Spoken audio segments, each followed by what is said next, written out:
Hi, everybody. This is Patty with Dovetail Office Consulting, and this is Getting a Job Part 2.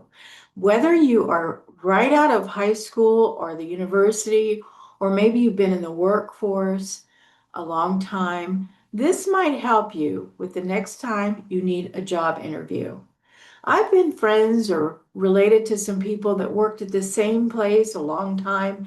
Suddenly, they were out of work because the business closed or some circumstance happened, and they were just lost because they hadn't interviewed in a long time. Well, I've had a lot of interviews, and I continue to have interviews because I have my own business. And every time I meet someone, they could be a potential client. So I think of that as the job interview. So we're always connecting with people who might help us on our career path. We never know who that could be. So I say, be positive. That's the first thing you need to know is if you want to work somewhere, you need to look like someone who can connect with people. Now, we all have different personalities, and I'm a reserved kind of a person, but I want to be optimistic when people are talking about what I do, which right now is teach English. But I also do bookkeeping.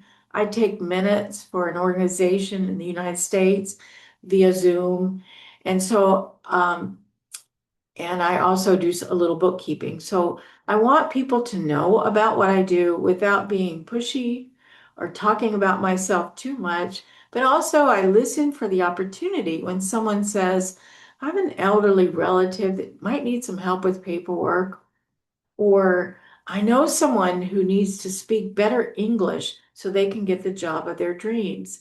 And then I have an opportunity to give out my business card and do what I call my elevator speech.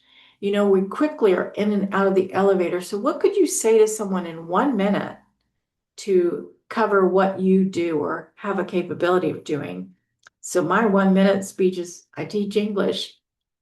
I do a lot of other things, but that's what I say to open the door to a more extensive conversation. And here's my business card. Well, if you're fresh out of high school, you might not have a business card, but it could help.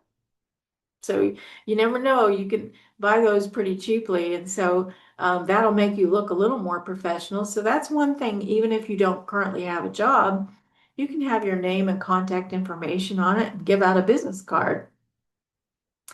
So that's one suggestion I have for you. And I got business cards as soon as I came to Hungary and had a Hungarian phone number. Later, I got better ones that had my website on it. So if you have the wherewithal to create a website or the money to do it, to hire someone to do it, I can recommend some people. That's another thing you can do is have somewhere on the internet where you have a presence. And there's other places in social media and Facebook where you can have a business presence as well. So what are you going to say to people? Well, I just got out of school and this is my background.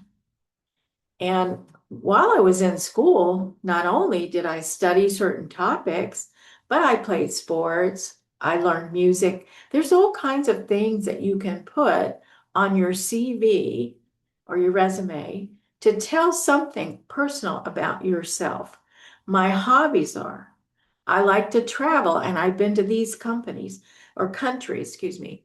So you can say some personal things, or if you've already had some work history, start putting that down and keeping the dates that you started and stopped at different businesses that are in the system. And you start with the most current place that you have worked or are currently working and work your way backwards. Now, you can say the name of the place, their address, and who to contact. You can also give personal references from the business and from your life. Sometimes I've used ministers as a personal character reference or friends. I try not to use family members, but if necessary, they can be a source too. So that's the kind of things that you want to put down on paper, on your resume, or as an attachment. And I always recommend a cover letter. And your cover letter can just be one or two sentences if you're sending by email. Um, Attached is my resume. I'm very interested in what you're offering. And I have some skills that you'll see on my resume that apply to this job that you have. And so I always look at what they're asking for and try to address at least one thing in their ad that catches their eye. And the other advice I can give to you is make sure you type what you're doing. Don't send in anything handwritten unless you're writing a thank you note, which after an interview is always a good idea, no matter how it went. That will catch their attention. Now, one time in my career, I had to screen applicants for a colleague that was being hired. We received over 100 applications. Now, some businesses get a lot more than that, but my boss wanted me to go through them. And I shuffled that paper and I looked for the prettiest ones. If someone wrote me something that was handwritten and wrinkled, it went to the bottom of the pile. I might look at it, but I would say, we need someone that's more technologically savvy. That's another thing to put on your resume.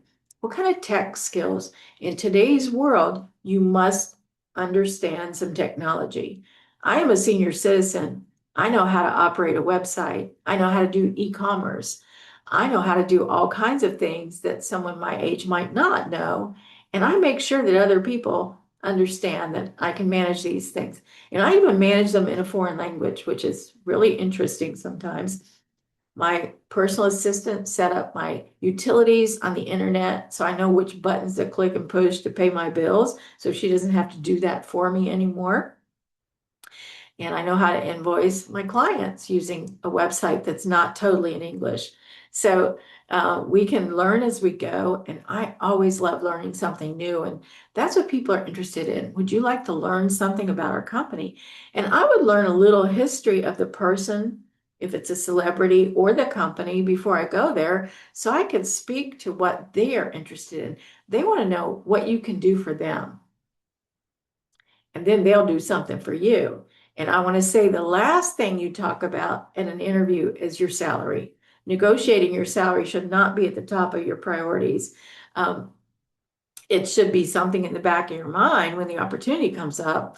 But the best bit of advice I ever received was I was leaving a company and the boss took me in. He liked me and he said, I want to tell you something.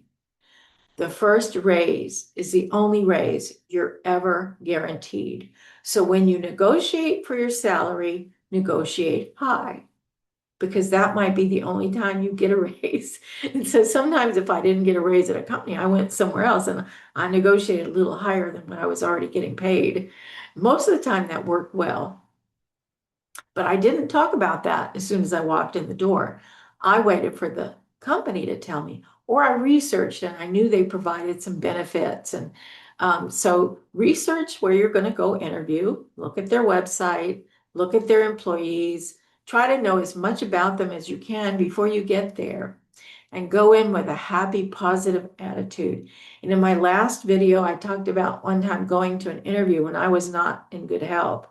If you can avoid that, um, I would say, strongly say, make sure that you are feeling well and feeling optimistic when you go there. If you're a person of faith, do a prayer and pray that you're going to do well at the interview. And even the jobs I didn't get, sometimes I got really good positive feedback and learned a skill on how to have a successful interview the next time. And be prepared with a copy of your resume with you. They'll have it, but it's also good if you can refer to it yourself while you're speaking with them. And tell them some personal things once they ask that. But always, everybody knows when you're looking for a job, there's a reason. You've either lost a job or you're not real happy with your current circumstance for whatever reason. Don't go into detail about that. Don't be negative about your prior employer or employee, no matter what happened, because they're going to think that if you could talk negative about somebody else, you might talk negative about them. So don't put that thought in their head.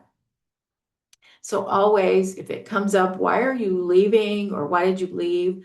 I want to better my circumstances. I want to learn more.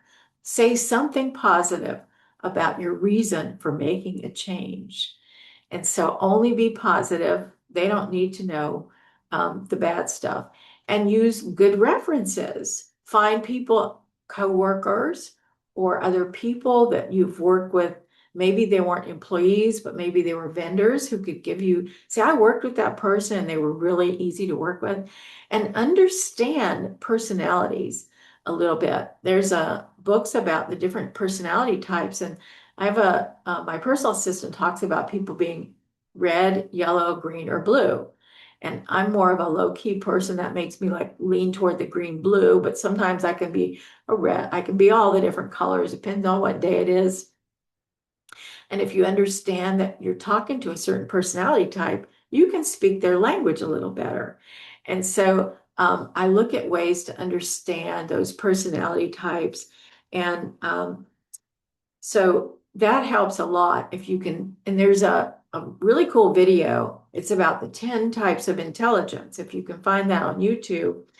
Uh, I was surprised at one of the types of intelligence was kinesthetic acumen. That was the ability to make physical, quick decisions, very good ones. So a basketball player, for example, can move very quickly and hit the goal. So sometimes there's an intelligence that involves sports, but also a boss has to have acumen. He has to be able to make quick, good decisions in the world of business. So having some word like that in your vocabulary, that you have a special skill and an acumen. Maybe you're a good musician or you have a hobby that's a special skill. Sharing those things makes you more interesting to the people trying to hire you. And knowing that you're willing to work and study and grow your vocabulary, all of these things make you more interesting to the people. And there's a lot of people trying to get that job, probably. And so the one that sticks out in the crowd, so dress well, maybe dress better than what you're expecting to look like when you go to work. Speak well, be positive, and don't get discouraged if they don't say yes the first time. Some companies interview people 3 or 4 times before they make a final decision. So just keep trying. And I hope that this helps you. And if you need more information or want me to go into more detail about how to make a good CV, contact me. And I'm willing to help you one-on-one and help you do that in English. A bilingual interview will also help you. I will see you later. Maybe there'll be more on this topic. We'll see. Thank you so much. I appreciate your feedback. Bye-bye.